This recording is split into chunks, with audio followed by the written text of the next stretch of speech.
Hello friends, വണ്ടി Toyota ഫോർച്യൂണറാണ്. വണ്ടി ഏകദേശം 89,733 കിലോമീറ്റർ ഓടിയിട്ടുള്ളൂ. 2014 മോഡൽ വണ്ടിയാണ്. ഇതിൽ കംപ്ലൈൻ്റ് എന്ന് പറഞ്ഞു കഴിഞ്ഞാൽ ഹോൺ അടിക്കുന്നില്ല. കണ്ടില്ലേ, ഹോൺ അടിക്കില്ല എന്ന് പറഞ്ഞാൽ വൺ സൈഡ് മാത്രമേ അടിക്കാത്തുള്ളൂ. കുറച്ച് ഇങ്ങോട്ട് ഒടിച്ചടിക്കുകയാണെന്നുണ്ടെങ്കിൽ വർക്ക് ചെയ്യും. കണ്ടോ, സെൻറ്റർ മാത്രം അടിക്കുന്നില്ല. ഇതിൻ്റെ കംപ്ലൈൻറ്റ് മെയിനായിട്ട് വരുന്നത് ഇതിൻ്റെ സ്പൈറൽ കേബിൾ പോകുമ്പോഴാണ് അതിൻ്റെ ഇങ്ങനെ ഹോൺ അടിക്കാത്തതും. അതുപോലെ എയർ ബാഗിൻ്റെ വാണിംഗ് ലൈറ്റൊക്കെ. ഇതിൽ എയർ ബാഗിൻ്റെ വാണിംഗ് ലൈറ്റ് ഒന്നുമില്ല, ആ കേബിൾ കട്ടായിട്ടുണ്ടാവില്ല. പക്ഷേങ്കിൽ ഹോണിൻ്റെ ഒരു കേബിൾ കട്ടായിട്ടുണ്ട്. അങ്ങനെയാണ് ഇത് ഹോൺ അടിക്കാതെ വരുന്നത്. എന്തായാലും നമുക്ക് ഇതൊന്ന് അഴിച്ചിട്ട് ഞാൻ കാണിച്ചു തരാം. അതുപോലെ ചില വണ്ടികളിൽ മാത്രമേ ഇതിൻ്റെ എയർ ബാഗിൻ്റെ വാണിംഗ് ലൈറ്റ് കത്തുള്ളൂ. ഇതിൽ എയർ ബാഗിൻ്റെ വാണിംഗ് ലൈറ്റ് ഒന്നുമില്ല, ഹോൺ മാത്രം അടിക്കുന്നില്ല. ഒരു ചില പൊസിഷനിലാണ് അടിക്കാതിരിക്കുക. സം ടൈമാണ് കിട്ടുന്നത്. കൂടുതലും ഈ സ്ട്രൈറ്റ് പൊസിഷനിലാണ് ഹോൺ അടിക്കാണ്ട് നിൽക്കുന്നത്. എന്തായാലും നമുക്കത് അഴിച്ച് നോക്കാം. അഴിച്ച് നോക്കാനായിട്ട് ഇവിടെ ഒരു കവറുണ്ട്, അതിൻ്റെ ഉള്ളിൽ ഒരു ഫ്ലവർ ഉണ്ട് T40യുടെ, അത് അഴിക്കണം. ഇതുപോലെ ഈ രണ്ട് കവർ അഴിച്ചതിന് ശേഷം രണ്ട് ലോക്ക് ഉണ്ട്. ആ ലോക്ക് അഴിച്ചു കഴിഞ്ഞാൽ ഈ പാഡ് കംപ്ലീറ്റും പുറത്ത് വരും. അതിൻ്റെ ഉള്ളിലാണ് സ്പൈറൽ കേബിൾ ഇരിക്കുന്നത്. രണ്ട് കപ്ലർ ഉണ്ടാവും, ആ കപ്ലറും വിടിയിക്കണം. വിടിക്കുമ്പോൾ നമ്മൾ പ്രത്യേകം ശ്രദ്ധിക്കേണ്ട കാര്യം എന്താണെന്ന് വെച്ച് കഴിഞ്ഞാൽ വണ്ടി സ്ട്രൈറ്റ് ആണോ നോക്കണം, വീല് സ്റ്റഡി ആയിട്ടാണോ നിൽക്കുന്നത് എന്നുള്ളത് നോക്കണം. അതുപോലെ സ്റ്റിയറിംഗ് വീല് സ്റ്റഡി ആണോ എന്നുള്ളത് കൺഫേം ആക്കിയിട്ട് വേണം അഴിക്കാനായിട്ട്. അല്ലാതെ അഴിച്ചു കഴിഞ്ഞാൽ നമുക്കത് ബുദ്ധിമുട്ടാവും. തിരിച്ച് കയറ്റുമ്പോൾ വീണ്ടും സ്പൈറൽ കേബിൾ പൊട്ടാൻ സാധ്യതയുണ്ട്. അത് കെയർഫുള്ളായിട്ട് വേണം ചെയ്യാനായിട്ട്. ഇതിനകത്ത് എന്താണ് ഈ രണ്ട് ഫ്ലവറാണ് വരുന്നത്. ഇതുപോലെ അപ്പുറത്തും ഉണ്ടാവും. T30 ആണ്, 40 അല്ല. അത് രണ്ട് ലൂസ് ചെയ്ത് കഴിഞ്ഞാൽ ബോൾട്ട് ഒരിക്കലും പുറത്ത് വരില്ല. ലൂസ് ചെയ്ത് കംപ്ലീറ്റും ബാക്കാക്കി വെച്ചിട്ട് ഇത് പുള്ള് ചെയ്ത് ഓട്ടോമാറ്റിക്കലി പുറത്ത് വരും. പിന്നെ രണ്ട് കപ്ലറാണ് വരുന്നത്. ആ കപ്ലറും പിടിക്കുക. 3 കപ്ലർ വരുന്നുണ്ട്. 3 കപ്ലർ പിടിച്ച് കഴിഞ്ഞാൽ നമുക്ക് ഈ വീലിൻ്റെ 19 വോൾട്ട് അഴിച്ച് വീലും പുറത്തെടുത്ത് കഴിഞ്ഞാൽ നമുക്ക് ഈസിയായിട്ട് പുറത്തെടുക്കാൻ പറ്റും. അതുപോലെ തന്നെ ഇങ്ങനെയുള്ള വർക്കുകൾ ചെയ്യുമ്പോൾ മെയിനായിട്ടും ബാറ്ററി നെഗറ്റീവ് വയർ വിടിയിക്കാൻ മറക്കാതിരിക്കും. എന്താണെന്ന് വെച്ച് കഴിഞ്ഞാൽ എയർ ബാഗിൻ്റെ കപ്ലർക്ക് അടിക്കുമ്പോൾ ഷോർട്ടായി കഴിഞ്ഞ് കഴിഞ്ഞാൽ ബ്രോക്കൺ ആകാൻ സാധ്യത കൂടുതലാണ്. പിന്നെ അതുപോലെ കപ്ലർ അഴിക്കുമ്പോൾ ഈ മഞ്ഞ ഒരു ക്ലിപ്പുണ്ട്, ആ ക്ലിപ്പിനെ വലിച്ചും കൊണ്ട് പുറത്തെടുത്താൽ മതി, ഈസിയായിട്ട് പുറത്ത് വരും. ഇത് ഞാൻ ബാറ്ററി വയർ ഞാൻ വിടിയിച്ചിട്ട് വേണം ഇനിയിപ്പോൾ അത് ചെയ്യാനായിട്ട്. ബാറ്ററി വയർ വിടിയിച്ചിട്ട് വേണം ഇങ്ങനെയുള്ള കാര്യങ്ങളൊക്കെ കറക്റ്റായിട്ട് ചെയ്യാൻ. ഇത് നമുക്ക് ഇനിയിപ്പോൾ ഈ ബോൾട്ട് അഴിക്കുമ്പോൾ 19 വോൾട്ട് അഴിക്കുമ്പോൾ ഒന്നുകൂടെ കൺഫേം ആക്കുക സ്റ്റിയറിംഗ് വീല് സ്റ്റഡി ആണെന്നുള്ളത്. സ്റ്റഡി ആയിട്ട് മാത്രം സ്റ്റഡിയാക്കി വെച്ചതിന് ശേഷം മാത്രമേ നമുക്കത് അഴിക്കാൻ പറ്റുള്ളൂ. ഇല്ലാന്നുണ്ടെങ്കിൽ പുതിയ സ്പൈറൽ കേബിൾ ഇട്ട് കഴിഞ്ഞാൽ അത് പൊട്ടി പോകും. എന്താണിപ്പോൾ നമുക്ക് പുതിയതായിട്ട് വന്ന സ്പൈറൽ കേബിൾ. ഇതിൽ 2 കേബിൾ വരും, അതിൽ ഒരെണ്ണം ഉള്ളൂ. കുഴപ്പമൊന്നുമില്ല, നമുക്ക് ഒരെണ്ണം ഡെമ്മിയാക്കി ഇട്ടാൽ മതി, വേറെ ബുദ്ധിമുട്ടൊന്നും വരില്ല അതിനകത്ത്. ഇതിപ്പോൾ സെൻറ്റർ ആയിട്ടാണ് വന്നിരിക്കുന്നത്. ഇതിനകത്ത് നമുക്ക് ഇനിയിപ്പോൾ സെറ്റ് ചെയ്തുകൊണ്ട് ആ സെൻറ്റർ മാത്രം ഒന്ന് ലോക്ക് പൊട്ടിച്ചു വിട്ടാൽ മതി. ഇതാണ് ഇതിൽ വരുന്നത് പഴയത്.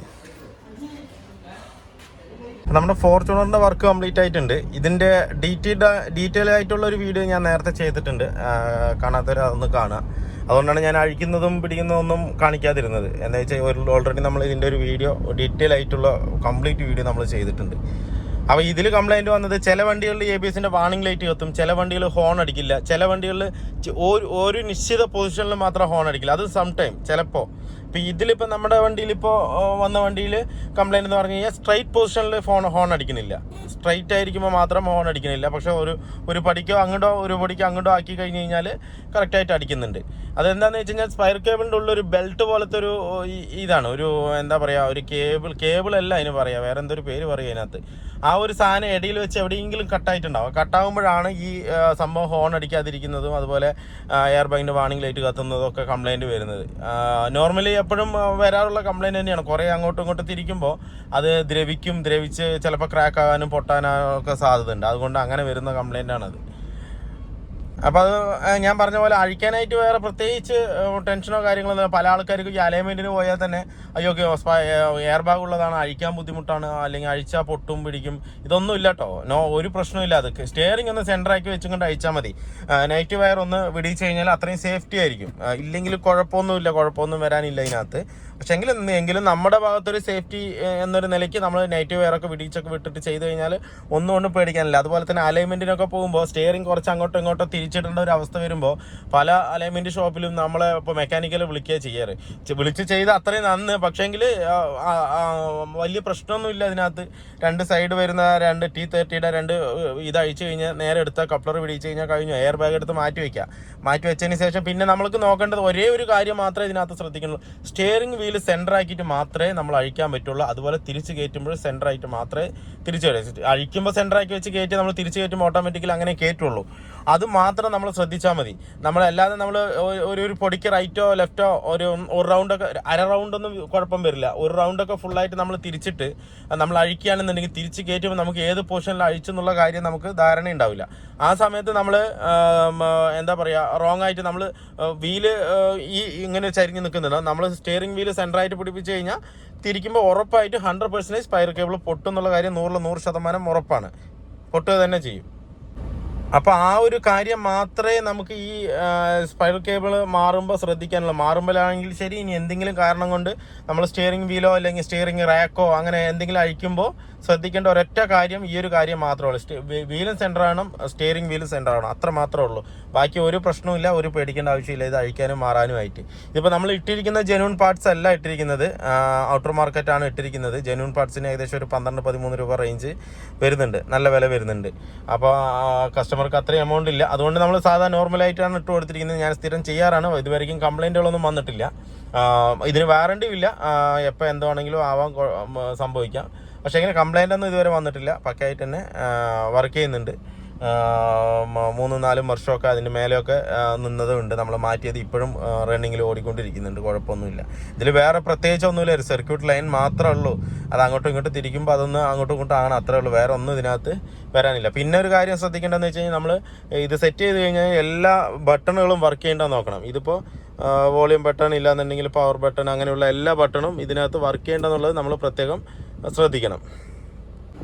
ഇതാണ് നമ്മളിപ്പോൾ ഇവിടെ വോളിയം കുറയ്ക്കുമ്പോൾ അവിടെ കുറയുന്നുണ്ട്, മാറുന്നുണ്ട്, കൂട്ടുമ്പോൾ അതുപോലെ അതിനനുസരിച്ച് കൂടുന്നുണ്ട്.